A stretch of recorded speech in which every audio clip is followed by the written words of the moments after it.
پاکستان کے اعلیٰ سفارتی وفد کی برطانوی پارلیمنٹ میں برطانوی اراکین پارلیمنٹ کو بریفنگ۔ بلاول بھٹو نے کہا کہ اگر برطانیہ چاہتا ہے کہ خطے میں تجارت کے مواقع کا فائدہ اٹھائے تو اس کے لیے ضروری ہے بھارت اپنے عوام سمیت خطے کو تقسیم کرنا چاہتا ہے، مگر امن کا پیغام جیت جائے گا۔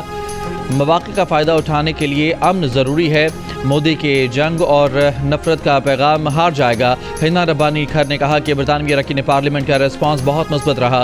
بلاول بھٹو زرداری کی برطانوی تھنک ٹینک چیٹم ہاؤس سے ملاقات۔ International institute for strategic studies میں بھی گفتگو۔ پاکستانی وفد کی برطانوی پارلیمانی under secretary of state ہیمش Falconer سے ملاقات۔ ہیمش فالکنر کی تمام تنازعات کے پرامن حل اور کشیدگی کے خاتمے کے لیے برطانیہ کے تعاون کی یقین دہانی۔ انہوں نے کہا کہ برطانوی حکومت جنوبی ایشیا میں امن و استحکام کے فروغ میں اپنا کردار ادا کرتی رہے گی۔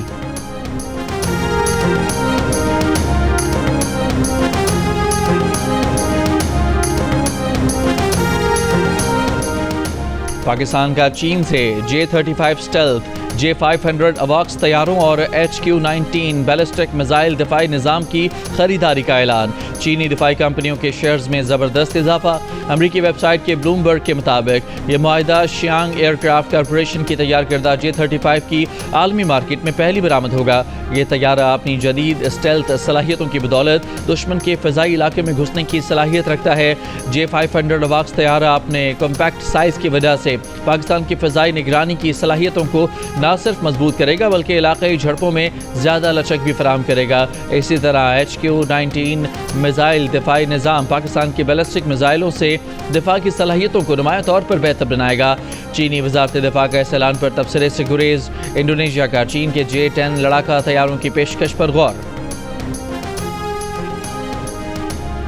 امریکی ریاست کیلیفورنیا کے شہر لاس اینجلس میں آج پھر مظاہرے احتجاج۔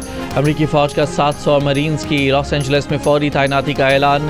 نیشنل گارڈز کے اضافی دستے بھی لاس اینجلس میں تعینات کر دیے گئے۔ مرینز لاس اینجلس میں سرکاری املاک کی حفاظت کریں گے۔ نیشنل گارڈ تعینات کرنے پر ڈیموکریٹ ریاست کی جانب سے ٹرمپ انتظامیہ کے خلاف مقدمہ دائر کر دیا گیا۔ کہا نیشنل گارڈ کی تعیناتی غیر قانونی ہے، یہ ریاست کی خود مختاری اور وفاقی قانون کی خلاف ورزی بھی ہے۔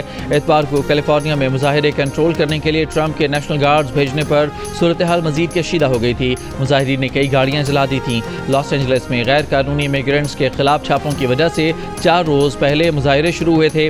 حالیہ دنوں میں اب تک 200 سے زائد افراد حراست میں لیے جا چکے ہیں۔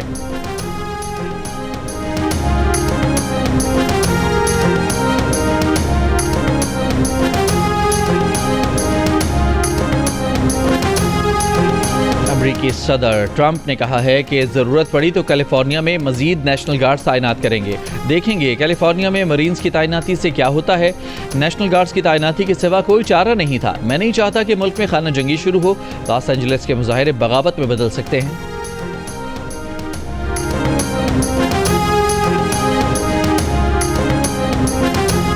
اپوزیشن لیڈر عمر ایوب نے کہا ہے کہ گزشتہ سال ریونیو 12,970 ارب روپے تھا، اس سال 14,000 سے زائد تک لے آئے۔ اس وقت جو گروتھ ریٹ دکھائی دے رہی ہے وہ ایک غبارہ ہے۔ زراعت میں ساری فصلوں کی گروتھ منفی رہی ہے۔ مارچ 2022 میں جو 50,000 کما رہا تھا اس کی اب ویلیو 20,833 کے برابر ہے۔ ملک میں غربت 44.7% تک پہنچ گئی ہے۔ 11.4 کروڑ آبادی سطح غربت کے نیچے چلی گئی ہے۔ اس سال ریونیو شارٹ فال 1,000 ارب سے زائد ہوگا۔ پیٹرول پر لیوی 80 روپے ہے جو اس بار 100 روپے تک لے جائیں گے۔ دنیا میں پیٹرول کی قیمت کم ہوئی ہے اور پاکستان میں بڑھ رہی ہے۔ 7,000 میگا واٹ بجلی وافر ہے، لوگ خریدنے کے لیے تیار نہیں۔ اسلام آباد میں پریس کانفرنس کرتے ہوئے سیکرٹری اطلاعات PTI شیخ وقاص اکرم نے کہا ہمارے 6.5% گروتھ کو حقارت کی نظر سے دیکھا کرتے تھے، ان کی تیسرے سال تک مجموعی گروتھ 1.5% ہے۔ یہ گروتھ بھی فارم 47 کی طرح کی دکھا رہے ہیں۔ مشیر خزانہ KP مزمل اسلم نے کہا کہ 2.7% GDP گروتھ بھی شرمندگی والا نمبر ہے۔ زیادہ ٹیکسز کی وجہ سے عوام کی قوت خرید کم ہو گئی ہے۔ اکنامک سروے پر جیو نیوز کی خصوصی ٹرانسمیشن۔ وزیر خزانہ کے مشیر خرم شہزاد نے کہا دنیا میں گروتھ کم ہونے کے باوجود پاکستان میں گروتھ ریٹ بڑھا اور مہنگائی بھی کمی آئی ہے۔ معروف صنعت کار عارف حبیب نے کہا کہ کسانوں کے لیے بہتر پالیسیاں بنانا ہوگی۔ ماہر معاشیات خاقان نجیب نے کہا کہ حکومت گندم سپورٹ پرائس طے کرنے کے بجائے ریسرچ اینڈ ڈیولپمنٹ پر توجہ دے۔ صدر Lahore chamber of commerce Abuzar Shad نے تجویز دی کہ حکومت خود کاروبار کرنے کے بجائے صنعتوں کو کام کرنے دے۔ ماہر ٹیکس امور اشفاق اللہ نے کہا کہ زرعی ٹیکس بڑھائے بغیر معاشی ترقی کا خواب پورا نہ ہوگا۔ عارف حبیب گروپ کی ریسرچ ڈائریکٹر ثنا توفیق کے مطابق زیادہ شرح سود کاروبار کے لیے تشویشناک ہے۔ معاشی تجزیہ کار محمد سہیل نے تجویز دی کہ حکومت ہول سیل اور ریٹیل سیکٹر کو ڈیجیٹلائز کرنے کے اقدامات کرے۔ صنعت کار زبیر موتی والا نے کہا کہ یہ بجٹ آسان نہیں لگتا، پاکستان کو دنیا میں بہتر ہوتی کریڈیبلٹی کو کیش کرانا ہوگا۔ سجاد مصطفیٰ سید بولے آئی ٹی سیکٹر میں بہتری آئی ہے، اس سیکٹر کے فروغ کے لیے مزید کام کرنا ہوگا۔ ایک بیان میں سابق نگراں وزیر خزانہ گوہر اعجاز نے 9 نکاتی روڈ میپ دیا، تجویز کیا کہ شرح سود 6% اور صنعت کے لیے توانائی کے نرخ 9 سینٹ فی یونٹ ہونا اہم ہے۔ سپر ٹیکس صرف 10 ارب روپے سے زیادہ منافع کمانے والی کارپوریشنز پر لگایا جائے۔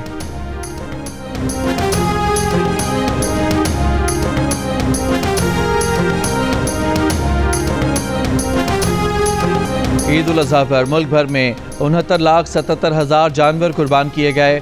ٹینریز ایسوسی ایشن کے مطابق اس عید پر 6 لاکھ سے 10 لاکھ جانور کم فروخت ہوئے۔ 30 لاکھ گائیں، 34 لاکھ بکرے اور 4 لاکھ بھیڑیں، 1 لاکھ اونٹ قربان کیے گئے۔ اس عید پر جانوروں کی قیمتوں میں کمی کا رجحان بھی دیکھا گیا۔ قربانی کے جانوروں کی فروخت کا کل تخمینہ 500 ارب سے کم ہے۔ گائے کی قیمت میں 25,000 سے 1.5 لاکھ روپے کمی ریکارڈ کی گئی۔ بکرے کی قیمت میں 10 سے 50,000 روپے تک اضافہ ہوا۔ اس سال کھالوں کی مالیت کا تخمینہ 6 ارب 35 کروڑ روپے لگایا گیا۔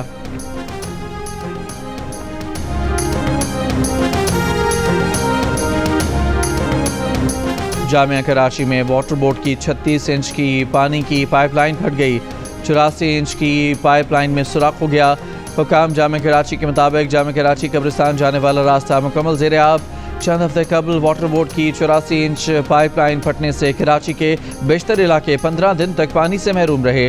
واٹر بورڈ کے مطابق جامعہ کراچی میں 36 انچ قطر کی لائن کے جوائنٹ میں لیکیج ہوئی ہے۔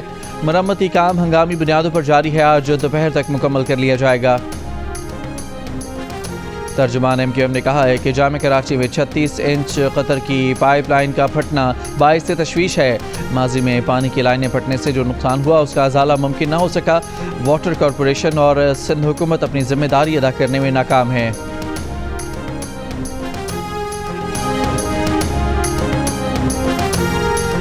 حیدرآباد قاسم آباد کے علاقے میں پولیس کی 15 چوکی پر کریکر دھماکہ۔ پولیس کے مطابق نامعلوم حملہ آور پیٹرول بم پھینک کر فرار ہو گئے۔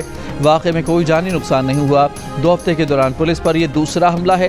اس سے قبل نسیم نگر تھانے پر بھی پیٹرول بم پھینکا گیا تھا۔ کراچی کے علاقے اسکیم 33 مدراس چوک کے قریب شہری کی فائرنگ سے ایک ڈاکو ہلاک ہو گیا، دوسرا زخمی۔ ہلاک ڈاکو سے پستول، رقم اور موٹر سائیکل برآمد۔ دو دریا کے قریب فائرنگ سے پولیس اہلکار زخمی، ملزمان فرار۔ شمالی وزیرستان کی تحصیل بویا میں 2 گروپوں میں فائرنگ، 4 افراد جاں بحق، 2 زخمی، اسپتال منتقل۔ ڈی پی او کے مطابق واقعہ پرانی دشمنی کی بنا پر پیش آیا۔ سول اسپتال کوئٹہ سے غیر حاضر ڈاکٹرز اور نرسز کے خلاف کارروائی کا فیصلہ۔ محکمہ صحت کے مطابق عید کے دوران 18 پوسٹ گریجویٹ ٹرینیز اور ہاؤس آفیسرز غیر حاضر پائے گئے۔ غیر حاضری پر 15 کانٹریکٹ نرسوں کو ملازمت سے فارغ کر دیا گیا۔ شکارپور میں اتوار کو اغوا کیے گئے 8 سال کے بچے کی بازیابی کے لیے قومی شاہراہ پر دھرنا جاری۔ سندھ، پنجاب اور بلوچستان کو ملانے والی شاہراہ بند۔ ملکی اور غیر ملکی سیاحوں کی بڑی تعداد گلگت بلتستان پہنچ رہی ہے۔ مانسہرہ سے بابوسر ٹاپ تک ٹریفک جام، گاڑیوں کی لمبی قطاریں لگ گئیں، سفر میں دشواری۔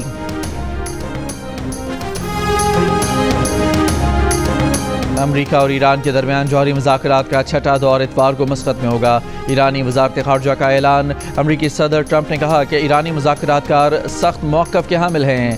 ایران کے حوالے سے ہم بہت زیادہ کام کر رہے ہیں۔ پیر کو اسرائیلی وزیراعظم کے ساتھ ایران سے متعلق بھی بات ہوئی۔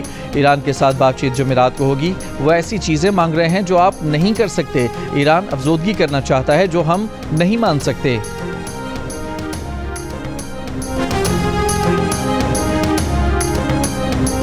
امریکی صدر سے صحافی کا ایلون مسک کے وائٹ ہاؤس میں منشیات لانے سے متعلق سوال۔ ٹرمپ نے کہا کہ میں بالکل نہیں جانتا اور نہ ہی سمجھتا ہوں کہ مسک منشیات لاتے تھے۔ ایلون مسک کے ساتھ اچھا تعلق تھا، ان کے لیے نیک خواہشات ہیں۔ ایلون مسک سے فون پر بات کرنے کا نہیں سوچا، مگر میں تصور کر سکتا ہوں کہ ایلون مسک مجھ سے بات کرنا چاہتے ہیں۔ اسٹار لنک اچھی سروس ہے، اسے بند نہیں کریں گے۔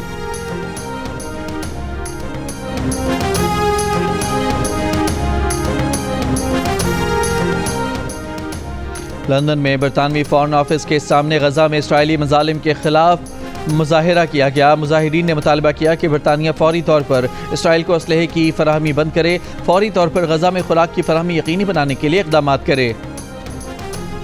اور ہنزا کے علاقے کریم آباد کے درویش علی نے زندگی کی سینچری مکمل کر لی۔ سالگرہ کا کیک کاٹا، زندگی کی 100 بہاریں دیکھنے پر رقص بھی کیا۔ 100ویں سالگرہ پر اہلیہ، بیٹے بیٹیوں، نواسے نواسیوں، پوتے پوتیوں کے ہمراہ کیک کاٹا۔